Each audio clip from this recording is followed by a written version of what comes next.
Why you're still weak? Stoic rules to build mental toughness. You check your phone every 5 minutes. You avoid difficult conversations. You quit when things get uncomfortable. And deep down, you know the truth. You're mentally weak. But here's what's interesting. 2,000 years ago, there was a slave named Epictetus who had every reason to be weak. He was beaten, chained, and treated worse than an animal. Yet he became one of the strongest minds in human history. Meanwhile, you have freedoms he could never imagine.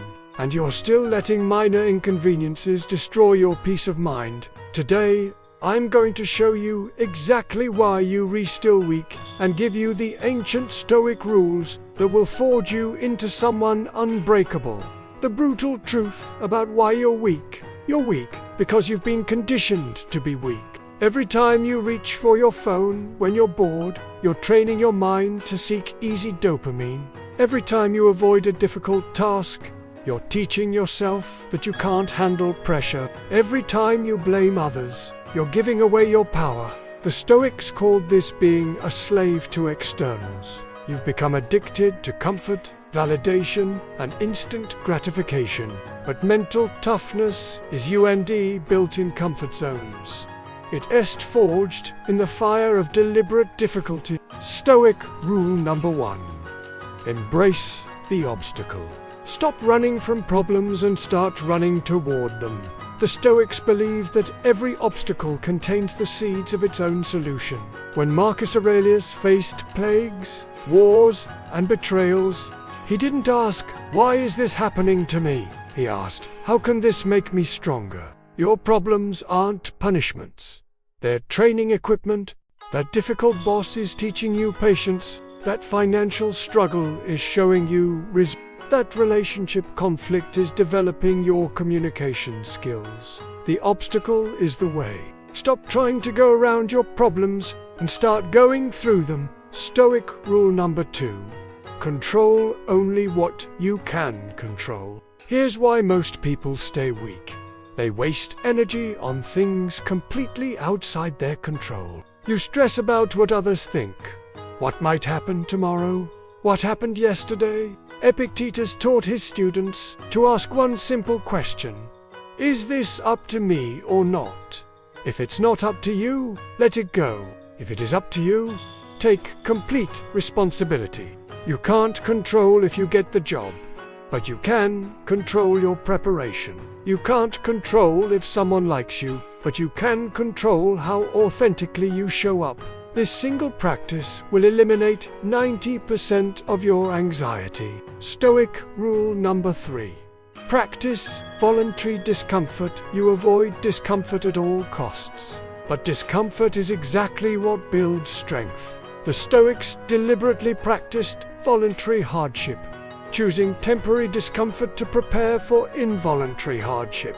Take cold showers, skip meals occasionally, exercise when you don't feel like it. Have difficult conversations you've been avoiding.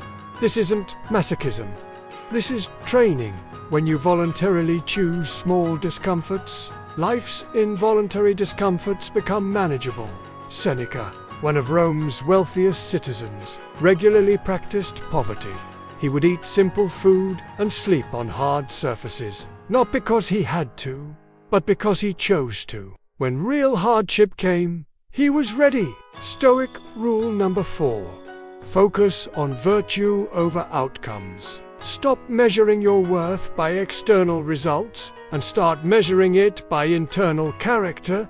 Did you act with courage, wisdom, justice, and self-discipline? That's success, regardless of the outcome. You can give your best effort and still lose. You can be honest and still lose the deal. You can be kind and still get rejected, but if you acted with virtue, you won where it matters most. This mindset makes you unbreakable. When your sense of worth comes from your character instead of your circumstances, nothing external can break you. The transformation begins now. Mental toughness isn't built overnight, but it starts with a single decision. The decision to stop being a victim of your circumstances and start being the author of your response. Every moment is a choice. Choose discomfort over comfort. Choose growth over stagnation. Choose responsibility over blame. Choose action over excuses. The Stoics faced plagues, wars, slavery, and death. Yet, they developed a philosophy so powerful it still guides people 2,000 years later. You have advantages they never dreamed of. What's your excuse? Your weakness is not your identity. It's just your current condition. And conditions can change. Stop being weak. Start being stoic.